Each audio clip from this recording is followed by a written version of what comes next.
Olá, sejam muito bem-vindos a mais uma análise técnica do The Foundry da Ford College. Bom, no nosso último encontro, a gente finalizou o relatório de integrações de execução, certo? Agora, vamos dar um mergulho profundo na arquitetura de transações da Solana.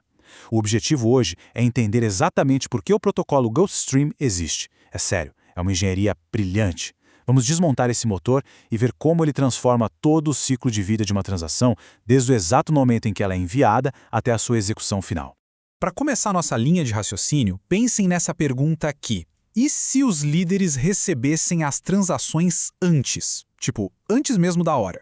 Essa é a grande sacada de tudo que a gente vai discutir. Nas blockchains tradicionais, a coisa funciona de um jeito meio reativo, sabe? O líder do bloco senta, espera a vez dele, a rede propaga as informações e só aí ele começa a trabalhar com o que tem nas mãos.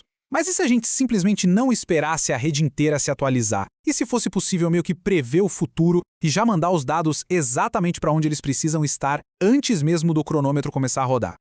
É exatamente essa quebra de paradigma que deixa esse protocolo tão poderoso. Certo, então vamos direto ao ponto.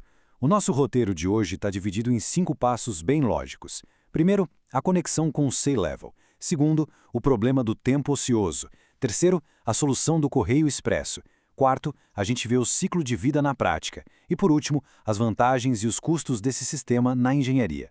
Vamos lá? Parte 1. A conexão com o C-Level, onde a gente muda o foco de como executar para quando executar.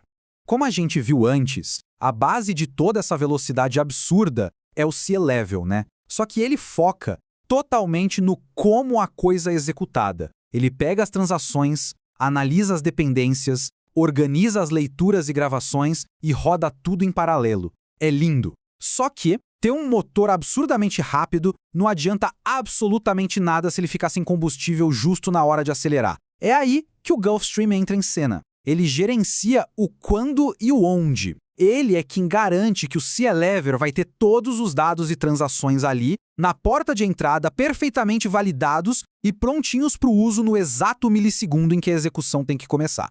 Avançando para a parte 2, o problema do tempo ocioso. Precisamos entender onde exatamente a rede engasgava. Para a gente dar valor à solução, tem que sentir um pouco a dor do problema original. Pensem no tempo ocioso do líder como se fosse um motorista de entregas caríssimo, super bem treinado, mas que está lá, sentado no meio da fila da calçada, só esperando um único pacote chegar porque a logística falhou. É muito frustrante. Junta isso com a imprevisibilidade do mempool, que é aquele caos de envios dispersos pela rede, e mais a pura latência de entrega, causada pela distância ou por atrasos no sinal. O resultado é óbvio. As transações perdem a janela de oportunidade. E em um sistema assim, o tempo é implacável. Agora, o que é realmente fascinante nesse quadro é como a gente pega esses pesadelos logísticos e mapeia direto para metas de engenharia super claras. Olha só, submissões dispersas faziam com que os líderes ficassem sem um backlog de trabalho. Então o Gulfstream passou a focar em agregar esses dados antes, bem pertinho dos líderes. A alta latência gerava pacotes chegando atrasados, logo a pré-entrega resolve o problema evitando esse atraso na raiz. E para o desperdício constante de memória gerado pelo churn, aquela duplicação de dados, a resposta lógica foi deslocar a responsabilidade de encaminhamento apenas para os nós relevantes. É uma mudança de postura proativa e muito cirúrgica. O que nos leva à parte 3, a solução do correio expresso, a criação de uma via super rápida para os dados. Oficialmente, o Gulfstream é um sistema que empurra transações para líderes futuros antes mesmo do slot começar. A grande palavra-chave aqui para não esquecer é proativo.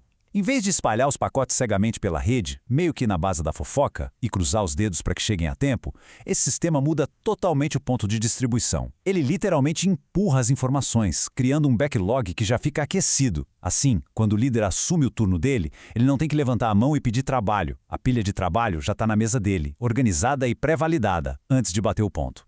Fica muito mais fácil de visualizar se a gente usar um modelo mental dos correios. O validador atua como se fosse uma agência local, daquelas de bairro. Quando uma transação chega, a agência não joga a caixa numa pilha genérica qualquer. Ela olha a agenda, vê quem é o próximo líder e manda o pacote direto para o centro de distribuição correto. Então, quando o caminhão expresso, que nesse caso representa o slot de execução, encosta na doca, ele já sai completamente lotado, acelerado e no horário exato. Zero esperas. E na prática, como é que isso acontece?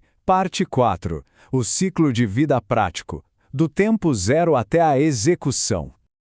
Vamos acompanhar uma linha do tempo real, tipo um swap numa corretora descentralizada. Tudo começa ali no tempo zero, no instante do envio.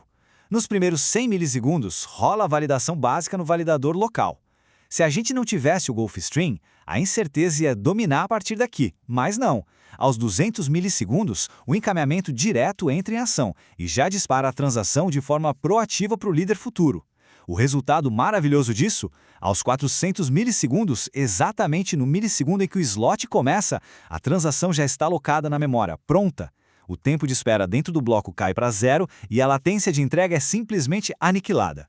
Mas claro que tudo na vida tem um preço. O que nos leva à parte 5, vantagens e custos do sistema. Quais são as compensações dessa engenharia? O ponto crucial aqui é lembrar que, em sistemas distribuídos, não existe almoço grátis. A vantagem absurda de ter menos latência garante uma utilização quase perfeita dos nós.